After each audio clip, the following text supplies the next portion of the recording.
আজি আমাৰ 2000 আইমাতৃতকৈ অধিক আইমাতৃয়ে আজি দিহানামৰ চূড়ান্ত পৰ্যায়ৰ অনুশীলন কাৰ্যসূচী ভাগত অংশগ্ৰহণ কৰিছে আৰু আমাৰ মাৰ্চৰ 13 তাৰিখৰ পৰা 19 তাৰিখলৈ হ'বলগীয়া সেই ভাওনাৰ সমাৰোহৰ কাৰ্যসূচী ভাগত 10,000 আইমাতৃয়ে নাম পৰিৱেশন কৰিবলগীয়া আছে আৰু সেই 10,000 আইমাতৃয়ে পৰিৱেশন কৰিবলগীয়া নাম ভাগি আজি চূড়ান্ত পৰ্যায়ৰ অনুশীলন হৈছিল।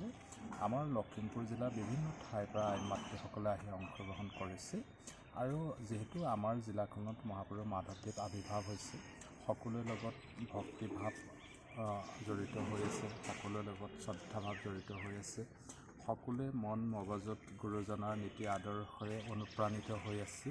সেয়েহে আমি সকলোৱে আজি যি ধৰণৰ বতৰ ইমান ৰ'দ থকাৰ পাছতো যি ধৰণে ওলাই আহিছে আমি অনুভৱ কৰিছোঁ। 7 দিনীয়া কাৰ্যসূচী ভাগে ৰাইজৰ ভকত বৈষ্ণৱৰ আশীৰ্বাদে সাফল্যমণ্ডিত হৈ উঠিব।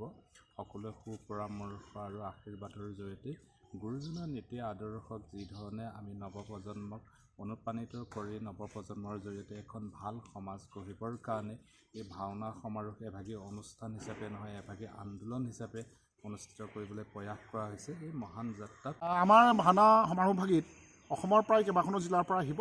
আমাৰ টোটেল 13 তাৰিখৰ পৰা 13 মাৰ্চৰ পৰা 19 মাৰ্চলৈ যি অনুষ্ঠানভাগি হ'ব তাত আমাৰ 10খন প্ৰদৰ্শনীমূলক হ'ব। গতিকে তাত আমাৰ যোৰহাটৰ পৰা আহিব, আমাৰ তেজপুৰৰ পৰা আহিব, লখিমপুৰ আছে, ধেমাজিৰ পৰা আহিব, মাজুলীৰ পৰা আহিব, এনেকৈ আমাৰ 10খন জিলামূলক হ'ব আৰু 2খন আমাৰ প্ৰদৰ্শনীমূলক। আমি সকলোখিনি নীতি নিয়ম সামৰি, য'ত এতিয়া আমি দেখিছোঁ ভাওনা কেতিয়াবা ইয়াৰ মূল ধাৰাৰ পৰা অলপ আঁতৰি গৈছে, আমি সেইবোৰ চব দুখ ক্ৰুটি আঁতৰাই এখন সুন্দৰ ভাওনা দুভাগী আমি প্ৰদৰ্শন কৰিবলৈ চেষ্টা কৰিম আৰু তাৰ লগত সংগতি ৰাখি আমাৰ যি 10,000 এগৰাকী আইমাতৃৰ দিহানামৰ আমি এভাগী তাত সেইদিনাখনি অনুষ্ঠিত কৰিম। তাৰে আমাৰ অনুশীলন চলি আছে। তাৰে আজি প্ৰায় 2,200 আইমাতৃ আহি ইয়াত যিসকল আমাৰ সেই দলবোৰৰ দলপতিসকলে আহি আজি ইয়াত অনুশীলন কৰে আৰু আমি আজি এই বৈকুণ্ঠ পৰিলে পৰিণত হয়। সকলো ভক্ত বৈষ্ণৱ ইয়াত আজি অতি আনন্দৰে এই অনুষ্ঠানভাগি উপভোগ কৰে আৰু আজি আমাৰ যি অনুভৱ ই দৃঢ় হয় যে আমাৰ অনুষ্ঠানভাগি অতি সুন্দৰভাৱে হৈ যাব আৰু অসমৰ সকলো ৰাইজকে, সকলো ভক্তবান ৰাইজকে আমি এই অনুষ্ঠানভাগিত আহি উপস্থিত হ'বৰ কাৰণে সহযোগিতা কৰিবলৈ আমি অনুৰোধ কৰিছোঁ।